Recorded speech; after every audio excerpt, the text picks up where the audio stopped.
Good evening, everyone. My name is Heather Truber, and I'm the Accreditation Chair for CS&M, and I'm pleased to be your moderator for this session tonight. I'd like to welcome you all onto the teleconference tonight, and thank you for joining us. It's afternoon in some parts of Canada and the world, but good evening. We have registered over 700 people for this call, and we have representation from all over the world. So it truly is an international session that we're having tonight. So welcome to all of you. This webinar will lead us through the IDDSI implementation process in a 100-bed nursing home. It will provide you with practical tips on how to get started and energize your staff to want to be engaged with IDDSI. This session will help you break some of the barriers to getting started with your implementation journey and bring IDDSI from framework to food in your long-term care setting. And before I introduce our presenter tonight, I just want to remind people that if you have questions or want to go on to the chat, it's on the right-hand side of the screen, and you can put your questions in there or just any comments that you would like to make as we go through, and we will address those at the end of the session. You will be muted, so there won't be the opportunity to ask those as we go through. So I'm very pleased to have present to us tonight Chelsea Robb. Chelsea is a registered dietitian working in long-term care in New Brunswick, Canada. She graduated with first-class honors and a bachelor's degree in applied human nutrition from Mount St. Vincent University in Halifax, Nova Scotia. She is a member of Dietitians of Canada and has 7 years experience as a clinical dietitian and 6 as a food service manager. She enjoys long-term care and performing dysphagia assessments. She has successfully led the Campbellton Nursing Home through the accreditation process and manages an ongoing quality improvement program within the nursing home.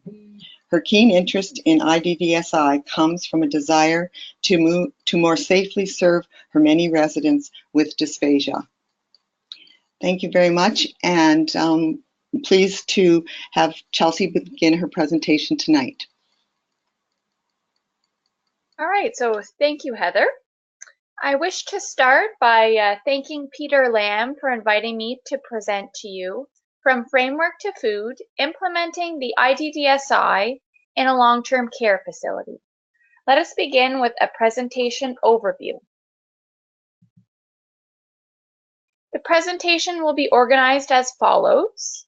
I will give you a brief facility overview, why I feel the IDDSI is important for long-term care, and I'll go through our implementation process, an implementation schedule, staff education, issues relating to resident quality of life, our process and approach to implementation, recipe testing, quality assurance measures, and ongoing staff updates. I will leave you with some words of encouragement and have a brief Q&A session.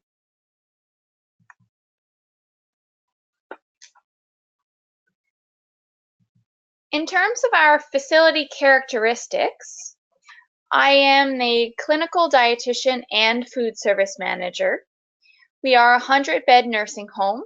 Our dietary department serves 300 meals per day to residents, Meals on Wheels clients, assisted living clients, clients in our senior living apartments, as well as staff and visitors. We have a cook-serve style production kitchen, 4 satellite dining lounges receiving tray service. And our home is located in a very small city. We are rurally located, and our population is the oldest citizen population in New Brunswick. We do have many for-profit special care homes, accepting residents of level acuity 1 and 2. So just briefly, in New Brunswick, we have people assessed for their need for care based on a scale of 1 to 4. 1 meaning people would need very little care, to 4 meaning the residents would require high care. So our residents at the nursing home have a high acuity and are of level 3 and 4. 65% minimum of our residents have dysphagia. 13% are on thickened liquids. We have almost equal distribution of food textures, and 25% of our residents require total assistance to eat.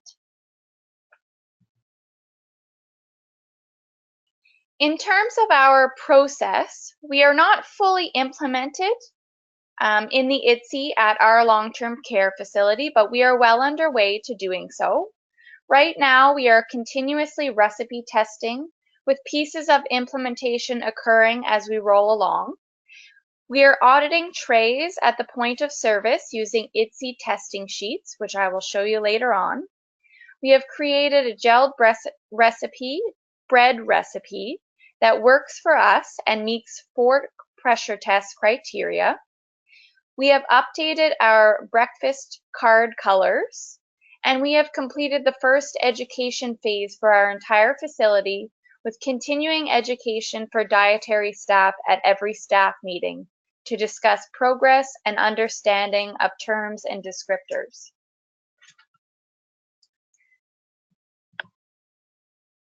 Our starting point for implementation was our original food texture guidelines.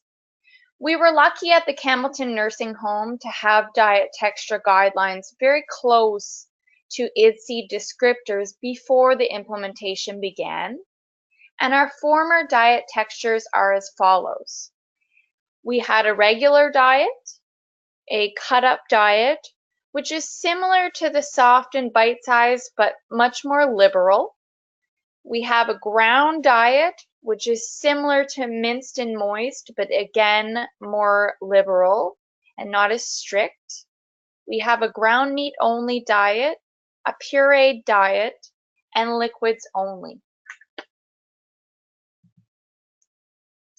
The majority of our texture modification takes place in our production kitchen. We already had proper equipment in our facility to modify foods. So food is mostly modified by our cooks. We do have a RoboCoop food processor that works well, and the pulse function we find works to obtain a mince texture. Our drinks are mostly modified by dietary attendants or purchased commercially. So why is IDDSI important for long-term care? Right now, different facilities and different professionals are using different language to describe food textures and drink consistencies. And I'll give you some local examples.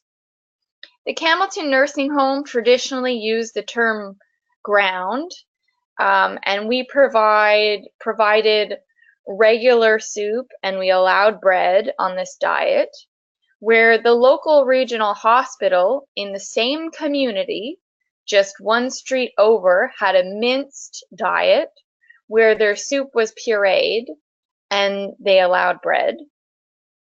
I once had a speech language pathologist recommend thin puree for a resident and was, very uncertain of what that meant. There's another regional hospital about an hour away, and I know they're well underway to implementing IDDSI, but they used to call what we would have called our cut-up diet minced. So what that means locally is that these different names could potentially lead to resident safety risk if the resident was to be transferred to or from these facilities without a good discussion beforehand.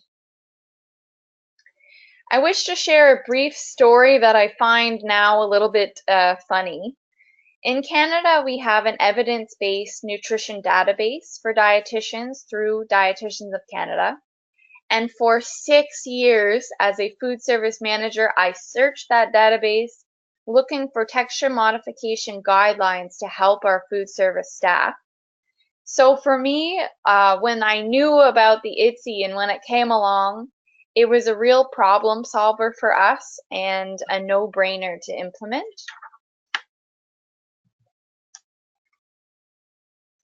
So again, why is IDDSI important for the Campbellton Nursing Home? As the dietitian, I was receiving referrals that some of our drinks were too thick, and I had no way to really measure them and figure out what that meant. I was receiving referrals for food being too dry when we had traditionally given that food on that diet. There is confusion in the absence of a dietitian or myself because when residents are admitted or transferred, when they come back to the facility, a registered nurse will send a diet requisition to the kitchen stating the resident's diet at the previous facility. Sometimes there is confusion if the name is different than the name that we use. So overall, the IDDSI reduces the guesswork of food texture and drink consistency for food service staff. We did have a lack of standardization between cooks for their food textures and a lack of drink thickness consistency between dietary attendants and nursing staff who prepared some of the drinks in-house.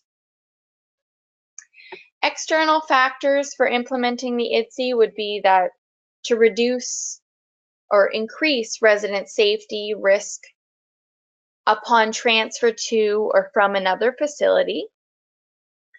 There is resident risk after receiving a swallowing assessment by an outside professional. And there is lack of common nomenclature, like I said, between facilities and professionals. So why not the IDDSI? Of course, it requires change, time, and there's going to be confusion with any new project. And I have heard that there is some hesitation, and I can really appreciate why some facilities are waiting to implement it, because it is a really long process and it can be difficult to figure out within your facility. However, after attending a conference in June 2017, I decided that my nursing home would implement IDDSI because we needed it for resident safety reasons. I knew it would be a long process, and I'm estimating it's going to take about 1.5 years. And I had no idea where to start. Hence, the do something principle came into play. And it's something I read in a book.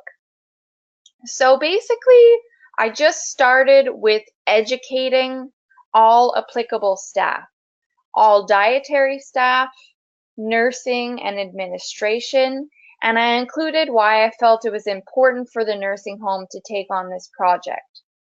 From there, I learned more about the IDDSI and became more comfortable with the framework and testing methods. One thing led to another, and now we are midway through the testing phase of recipes. Cooks are making more moist, smooth, slippery purees. I am auditing drink thickness at the point of service using the flow test and making changes to drink thickness procedures. And our production kitchen is moving along with the entire project, step by step, one activity at a time.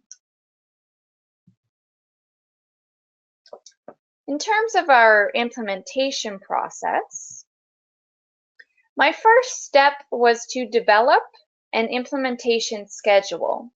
So I created one on my own, and then Complete Purchasing Services came out with one, so I merged the two.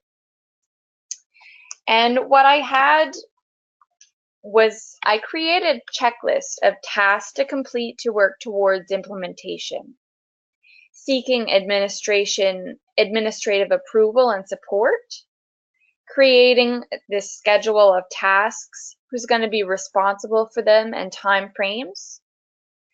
I signed up for the IDDSI news online through the IDDSI website. I introduced dietary staff to the framework. I laminated and posted the framework in the dietary department. I drafted a policy.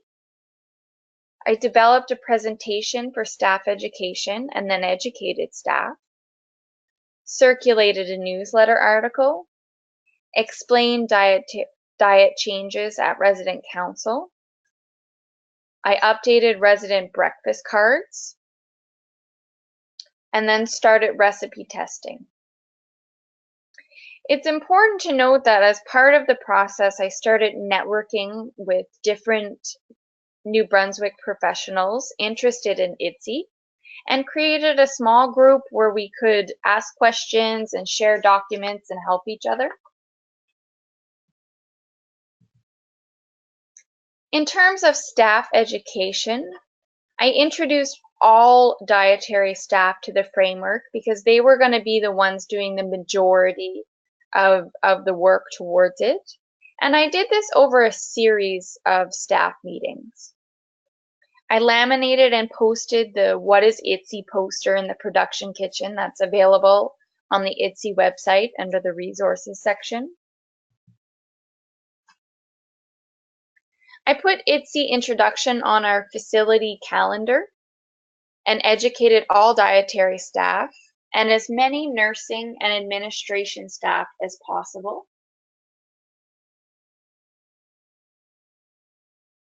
This took 3 months to do. I held 12 different presentations where I discussed the rationale, terminology, descriptors, and testing methods.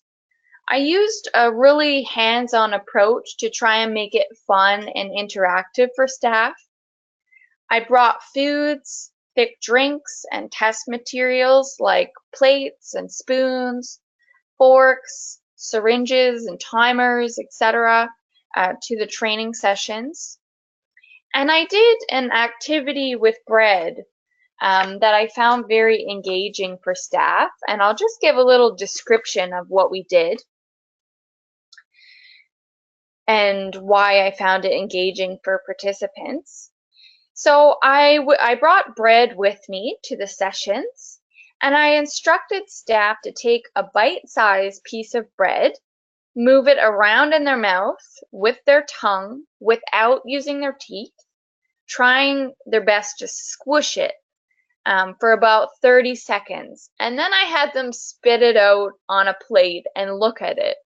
Now, it sounds gross, but what happens is you most often get a sticky, ball-shaped piece of food, and nobody's able to break this apart. So then you're able to discuss why bread is potentially dangerous, and it is very effective at helping people understand why bread is a little bit special within the framework.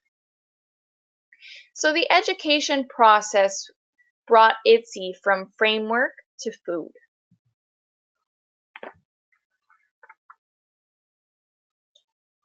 I received common questions when training staff.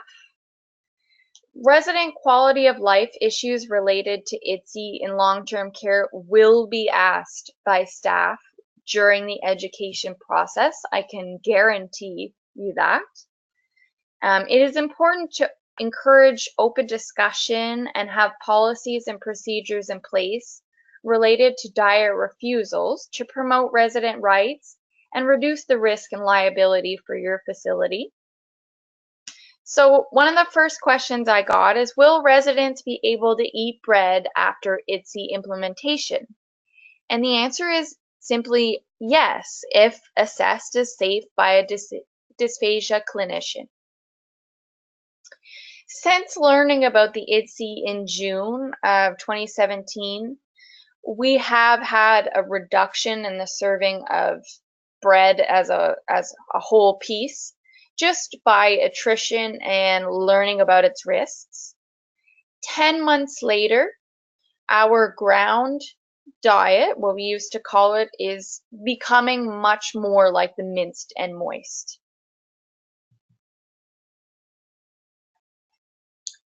So we had a diet called the minced meat only diet, And staff were asking, what happens to it if we implement IDDSI? So the diet does not fit into the framework, but it doesn't mean that it doesn't have value and purpose in your home. And it doesn't mean that your home cannot decide to continue to use this food texture. And I use the example of chewing issues in dementia care because it is a balancing act in long-term care to manage both of these issues. We have historically used this diet as a transitional type diet before somebody would really need a true minced and moist diet for dysphagia.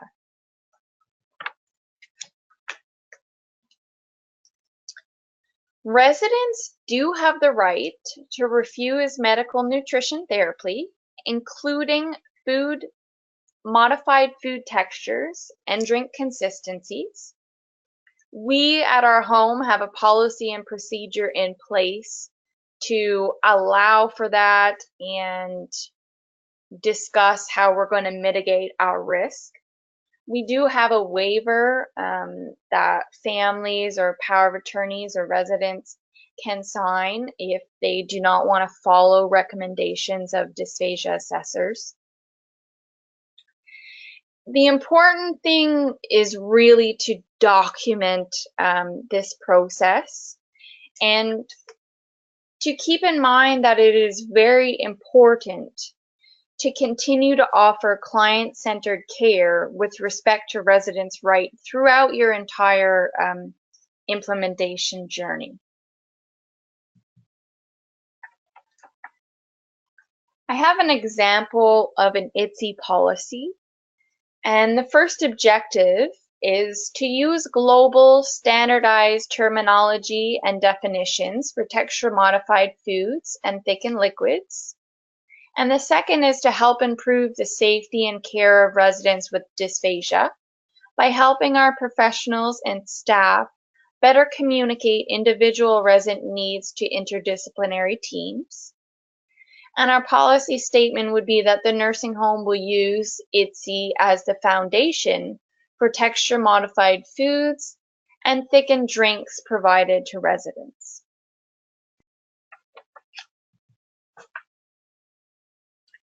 It is important to educate all persons involved in resident care about IDDSI. You should use existing tools available within your facility to help you. And I give the example of our monthly newsletter and creating newsletter articles. Our home's newsletter reaches residents, staff, volunteers, students, and other clients. Therefore, it's a great place to write articles about IDDSI.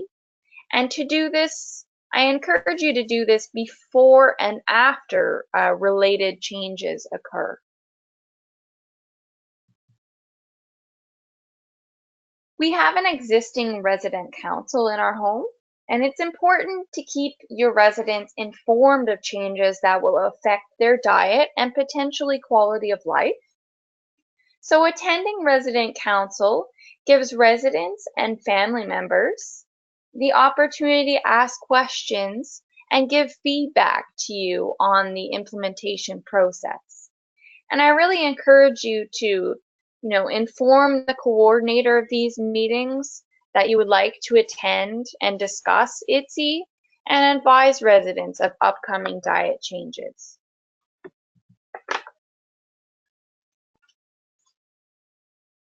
Now on to recipe testing. The IDDSI website has excellent forms for standardized testing of food and drinks. They are very helpful for testing and monitoring texture modification outcomes. Recipe testing can be formal, but it can also be informal.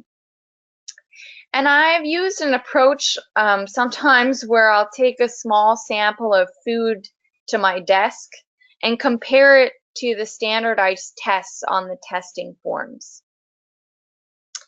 I wish to share with you an interesting ice cream flow test.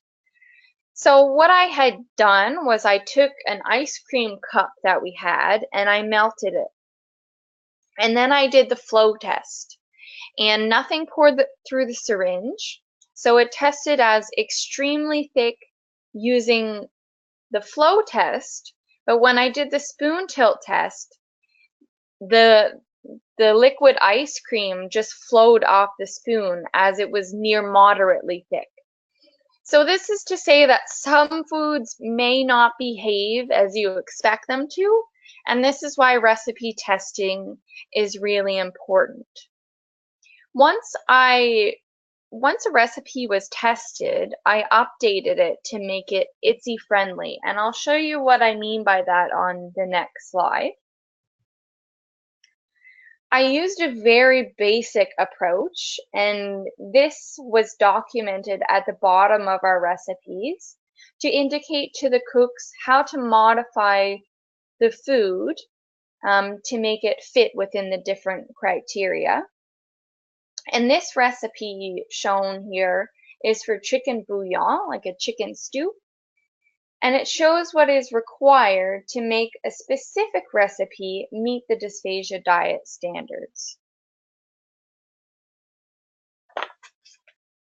This is an example of the spoon tilt test.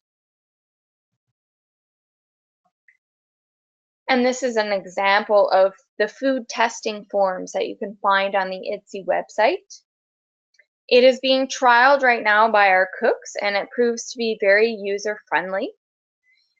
It is important to clarify to your cooks or whoever's doing the testing that if food meets the criteria listed on the form, then yes is the answer that should be documented. When I first introduced this form for critical appearance at the top, my cook had checked no and said that no, there is no lumps.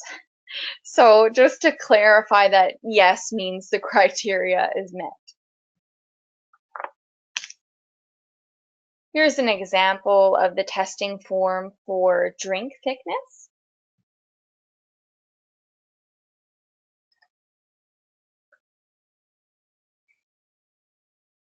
Here is the gelled bread recipe that we modified and adapted from a Complete Purchasing Services recipe that was advertised to us.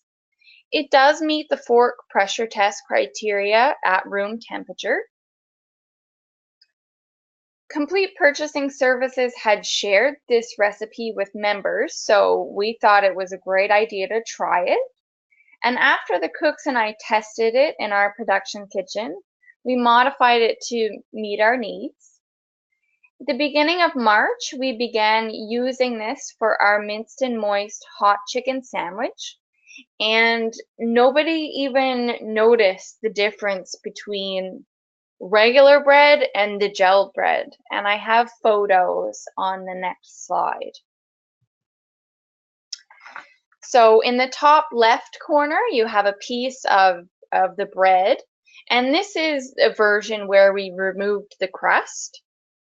The middle picture shows that the fork easily, goes through this bread with very little pressure, and it goes right down to the plate. You can't see it very well, but the bread is coming up through the tines of the fork. And in the bottom picture, you can see it a little better, where the bread comes right through the tongs of the fork and it goes right down to the plate.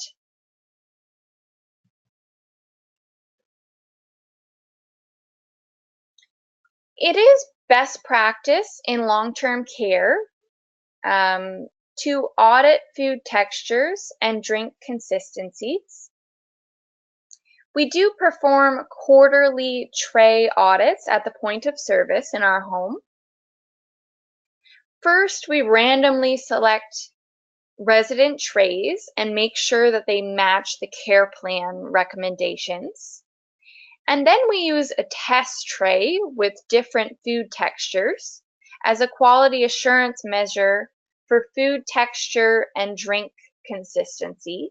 And for this, we make use of the standardized forms as well as the flow test.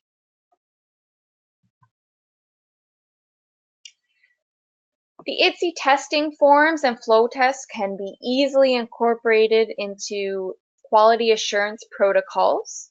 And I'll give the example. When I was observing meal times with tea at the point of service, tea is something that we make in-house. And the product was often coming up on the floor too thin and not being well tolerated by some residents. The flow test helped us determine a recipe for making thickened tea using a commercial thickener. But without the flow test, we had no consistent way to measure thickness. And from the flow test, we were able to create a recipe for staff to perfect their product.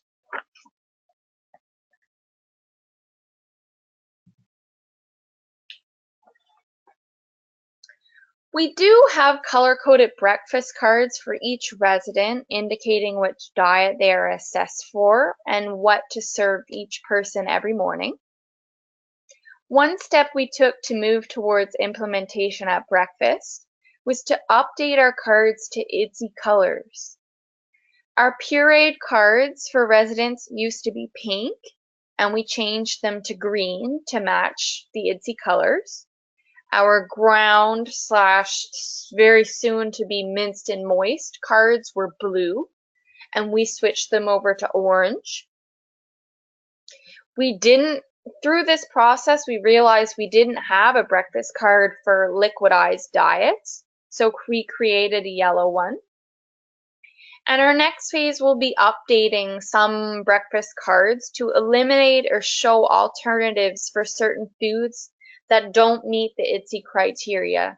And I'll give the example of cheese, toast, or cold cereals, which have to be modified.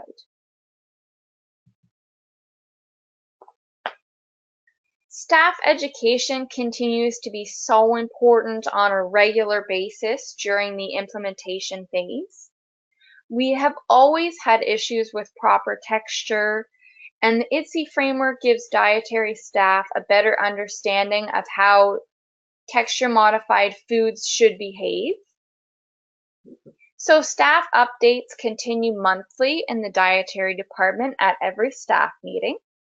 We keep IDDSI as an agenda topic for resident safety, and it gives us a chance to review where we are now with the implementation progress, where we are going, how we're going to get there, and it gives staff the opportunity to ask questions and we can troubleshoot as a team. I do suggest that you schedule updates for the entire facility where you share your progress with all staff, because all staff are going to be involved with resident diets. And finally, I will leave you with some words of encouragement. In terms of the entire process, just expect setbacks to your initial timeline. And I'll give you an example that happened in our home. In March, we implemented a new care planning system. So me being the only dietitian, it required, of course, my attention to do it. And that meant that IDDSI progress temporarily had to take a backseat to facility goals. And I'm sure that that will happen as anticipated activities arise. And in my case, perfection would have been a complete roadblock towards successful implementation. I don't want you to let perfection stop you from testing, trialing, failing, and figuring out what works in your long-term care facility. If I had have tried to perfect the process before starting, I would have never started.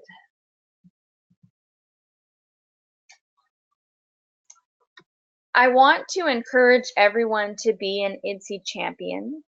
The framework really has taken much of the guesswork out of our day-to-day texture modification. Staff now have a go-to guide if they are unsure if food is moist enough, slippery enough, or soft enough to be safe for their residents. So it really is all about resident safety, and we should remember that. Also know that implementation is not a perfect process, so it's important to keep the end result in mind, and that is safer dining for your residents. We will also, if we implement IDDSI, have a more confident world where professionals can have conversations about texture modification using common terminology and definitions.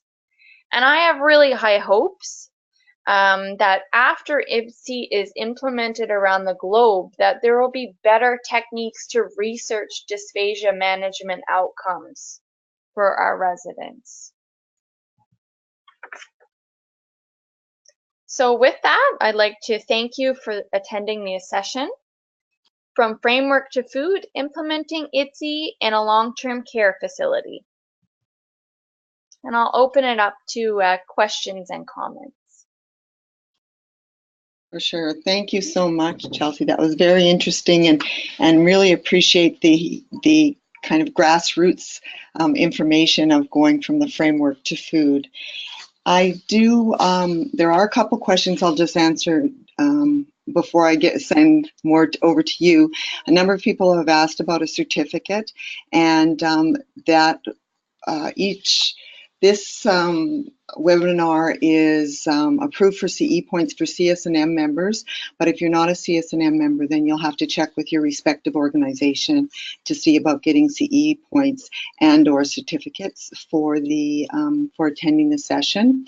As well, had several questions about where the presentation will it be available, and it will be available at the IDDSI website. So that would be IDDSI.org,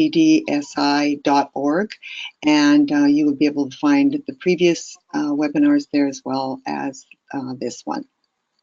So that answers those questions. The first question for you, Chelsea, is, well, let me get down to here. With regards to bread, all residents below a regular diet would have to be assessed by dysphagia clinician. That is a lot of people to be assessed, given that at least 65% of residents in your long-term care have dysphagia. I guess the answer is yes. Yes. Okay. I guess the answer is yes. For sure. Absolutely. But being that I am involved with dysphagia assessment, I know my residents, and it made it a little easier for me, but it'll be difficult. It'll be different depending on which homes and which dysphagia clinicians you have access to. Okay, thank you. Next question, have vendors started making pre-manufactured liquids with the labels that move away from nectar and honey and using the IDDSI labels? And Peter can answer that, I see. Yeah, thank you very much, Heather. Yes, many vendors have already started to redesign their label to match the IDDSI levels.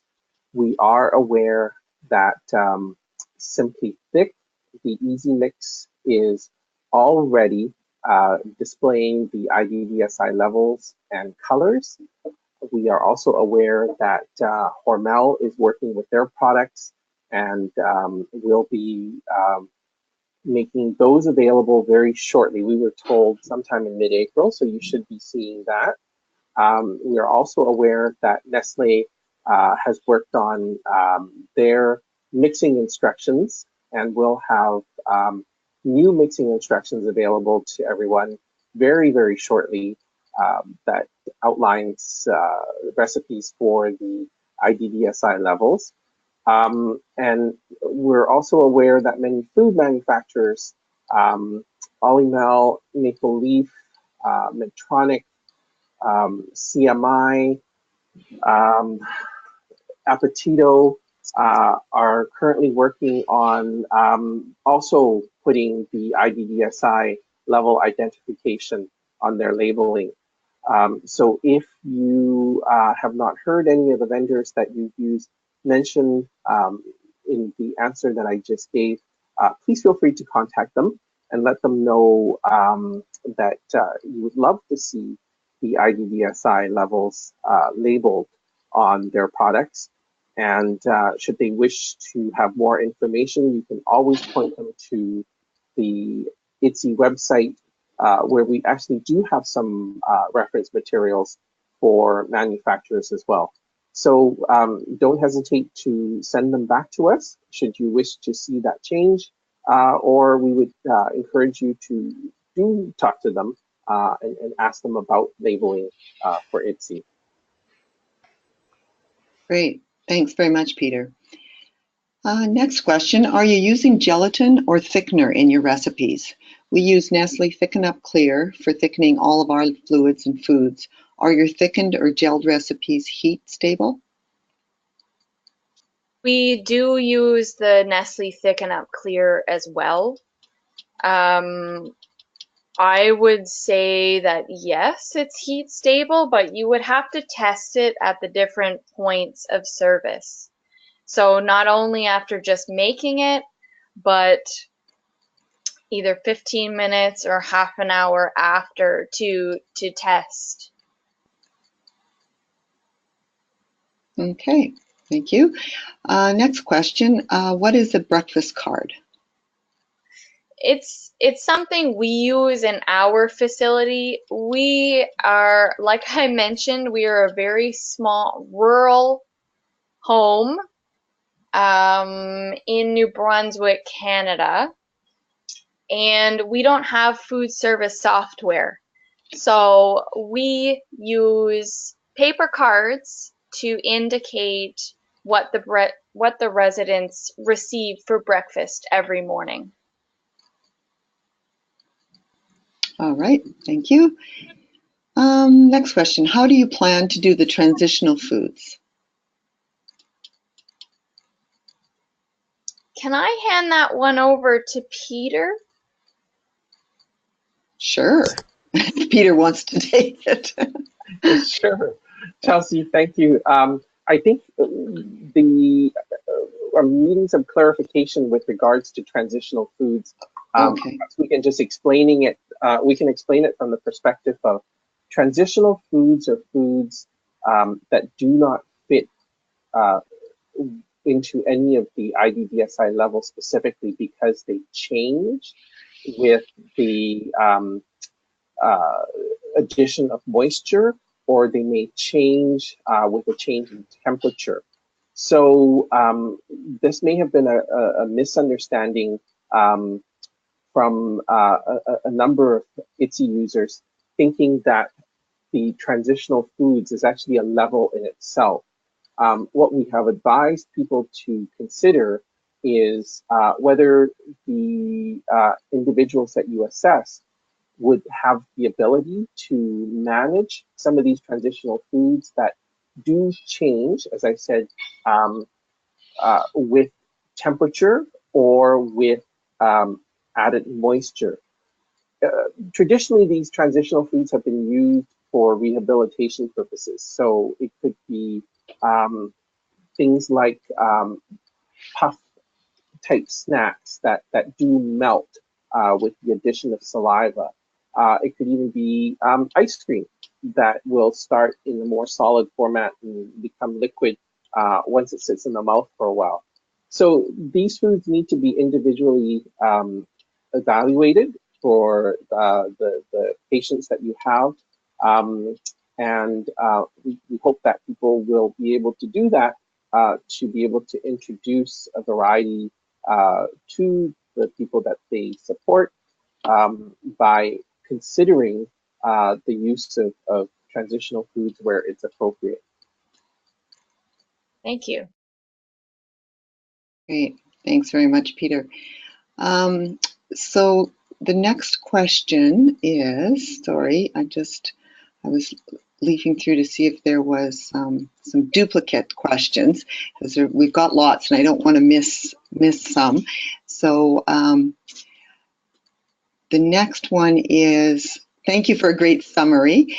And then a question around how many hours do you think it took you to get to this starting point, or where you're at now from where you started?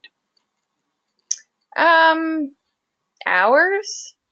Mm-hmm. I mean, we started in June 2017. So I guess I would rather put months on it than hours. Okay. I tend to, I always educate my staff anyway. So it's something I would have been doing whether I was using IDDSI or some other format. Because like I had mentioned, we were having issues around food consistency and drink consistency. So yes, I understand it takes time. I can't estimate hours, but a lot of the things that I would have been doing, I would have been doing anyway. Okay, thank you. And just illustrates that it is a significant project to make the change. And but then once your recipes are developed and those types of things, probably ongoing won't be as extensive as with any project. Yeah. Can you give some advice about writing IDDSI into dietary policies and procedures? It will need to be done. Some of our policies, we do have policies on dysphagia assessment and diet guidelines. So, IDDSI would have to be incorporated into them in some way. I started by drafting just an overall IDDSI policy that we will use it to base our dysphagia diets off of. Okay. Thank you. I have several questions here, and I'm going to just paraphrase a little bit and ask it as a bulk question. How were the speech therapists at your location involved in this transition? Or were they? Or do you have one, I guess? We do have one, yes. And I kept her involved every step of the way. We only have one. So that was fairly easy. As I had said, I began a networking email group and I added her to it. So she was really kept abreast of what was taking place at the nursing home. I invited her to the education sessions that I put on for staff and actually invited her to watch this presentation. So I've kept her well informed of the process. Okay. A couple of questions around, the gelled bread recipe. Is it included in the slides? Yes. Okay, so it will be, for the individual that asked about that, it would be in the slides if you access those. And again, the checklist of tasks is in the slides, so they can be accessed on the IDDSI website. Next question, how do you plan to do the actual diet orders, abbreviate them or shorten them? And Peter has asked to respond to that one. Okay. Thank you, Heather. The IDDSI levels and abbreviations are available on the IDDSI website under the resources section. If you click on IDDSI under the resources page, if you look at implementation, you will see the abbreviations available under that particular sub-tab. So please, by all means, go to the IDDSI website and look for the abbreviations. Pardon me, you will find it under the food service sub-tab where you'll see the IDDSI abbreviations in a PDF document. These abbreviations have been screened through by a number of stakeholders around the world, and they've also been scrutinized against common abbreviations that are used in clinical settings to avoid any potential confusion. So once again, IDDSI resources page, and in that resources page, you go to the implementation sub-tab and you look under food service and you should be able to find the abbreviations document. Thanks very much, Peter. A couple of questions around, you mentioned that there were other facilities in your area that had different definitions and specifications for their various diets. And so the questions around how did you work with those other healthcare facilities in your area, and are they adopting the IDDSI at the same time? I know one of the local hospitals is ahead of the game and we're undergoing implementation last year in June. So I'm not sure where they are. Our local regional hospital, honestly, I don't know if they're implementing. What I do when I admit residents from a different facility is I call the dietitian there and I clarify the food order. So no matter if they have a different texture name, I will call the dietitian and ask what that means for their facility to make sure that my resident gets a safe texture once they come to our home. Okay, all right. Just moving down the list, sensitive to getting through most of the questions in the next 5 minutes or so. Does the minced have a specific size?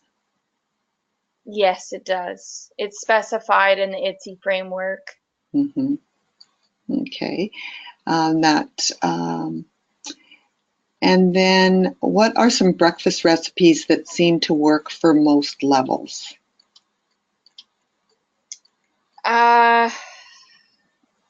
For most levels, Mm-hmm.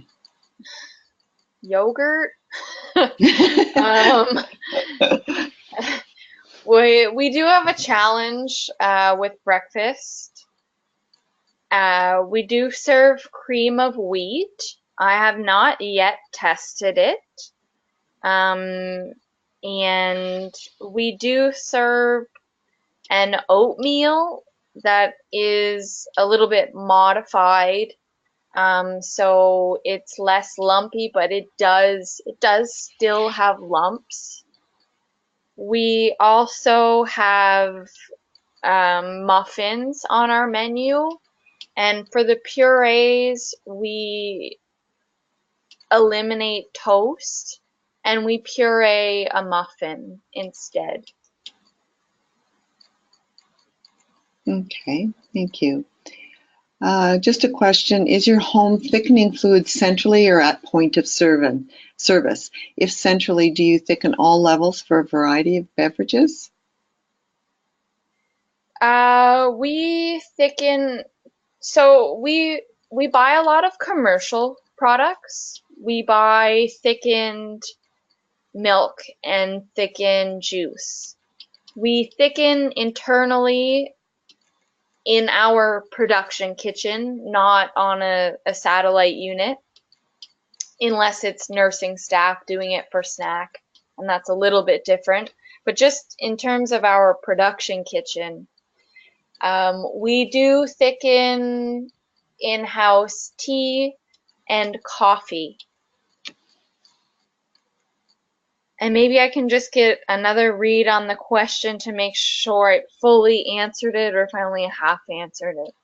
I think you've answered it. It just, if you thicken centrally, do you do a variety in anticipation that to give people a choice, I think is what the question is. Yes, we do. But we have it set out. How our food service works is everybody has set drinks. Right. So because we have tray service versus a dining area where you ask the person what they want. Okay. It's a little Okay. bit different type of service than point of service. Okay. We have a couple of questions here about the waivers and the couple of slides that you did on if a patient refuses their consistency, then you have a waiver that you use. I think there's a couple of questions on that. I'm not going to ask you to speak to those because I know those are very much They're very much internal and based on your home's policies and decisions.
Hi, Chelsea. Can you hear me? This is Anthony.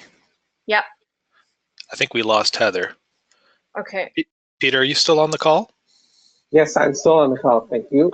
I'm just wondering, maybe if you'd like to have a quick look at the Q&A here for us, and if there's anything else you'd like to address while Heather figures out how to get back on.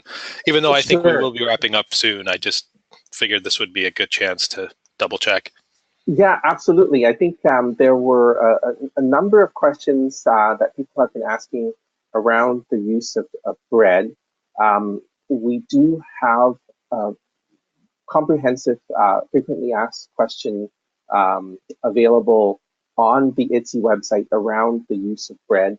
And Chelsea, thank you very much for mentioning about the bread challenge and the bread challenge activity to illustrate to caregivers, to others about the potential danger of using bread for those with insufficient oral processing capabilities. And that's the reason why bread is not listed in level 5 minced and moist, nor is it listed in level 6 the soft and bite size, unless it's cut into the 15 centimeter or 15 millimeter pieces and softened in such a way where it does pass the fork pressure test. And so there were a couple of questions around, well, how do you assess for this? One of the ways to really address this is to, through your tableside bedside assessment, look at how somebody is actually chewing and processing when it comes to foods that require more chewing cycles and appropriate contact surfaces of their teeth to be able to grind and break down. And that's why the activity that Chelsea had mentioned with regards to having just people mash a piece of bread with their tongue and to try to break it apart with their tongue, you'll see that that's nearly impossible to do. And what the bread ends up doing is actually just clumping and becoming a greater choking risk. Now, does that mean that, you know, those that currently are managing sandwiches should no longer be given sandwiches? That's not the case whatsoever. We are asking all dysphagia clinicians, food services persons to be mindful of the fact that bread does present a choking risk. And when you are transitioning over to IDDSI, then we do need to look at individuals' capabilities in order to determine whether or not they actually can manage bread. So we're just trying to separate out the assessment piece of this versus the IDDSI definitions and detailed descriptions. So I'm hoping that answers most people's questions with regards to bread. Thank you, I'm not Peter. sure if Heather is back on the line yet. So we haven't been able to get Heather back. I guess it's just audio trouble on her end. So Peter, I would like to ask if you don't mind closing or wrapping up for us. That'd be really helpful. Yes, absolutely. Yeah. So everyone, thank you so much for being on this webinar with us. We want to extend a warmest thank you to Heather, to Anthony, that you just heard his voice. Often we don't get to hear his voice. He's behind the scenes as the technical genius. And a very, very special thank you, Chelsea, to you for taking the time and energy to present this webinar to the audience that is on the line today. We encourage people to check the IDDSI website for future IDDSI webinars that will be presented. We are in the process of setting up many, many more webinars. If there are other topics that you would like to have a webinar presentation on, again, please contact us through our website. We do encourage you to check the website regularly with updates. For those who did ask questions around the implementation guide, we are so thrilled to tell you that the IDDSI implementation guide is now available online. So once again, check the IDDSI webpage under resources, and you should be able to find the implementation guide. And it is also now uploaded to the IDDSI app. So if you have not downloaded the app on your smart devices, please take a moment to do so, and you will be able to access all the resources that we have mentioned also on the app. So once again, whatever part of the world you're in, we wish you a good night, a good afternoon, or a good day if you are in the Southern Hemisphere. And we look forward to connecting with you again in a future webinar. Great. Thank you very much, Peter. It's Heather. I'm just managed to log back in. Thank you for taking over. Pleasure. All right. And have a lovely evening, everyone. And thanks again for coming on the call. And my apologies for whatever technical difficulties I had here. But thank you very much. Thanks, Chelsea. Thank you. Good night, everyone.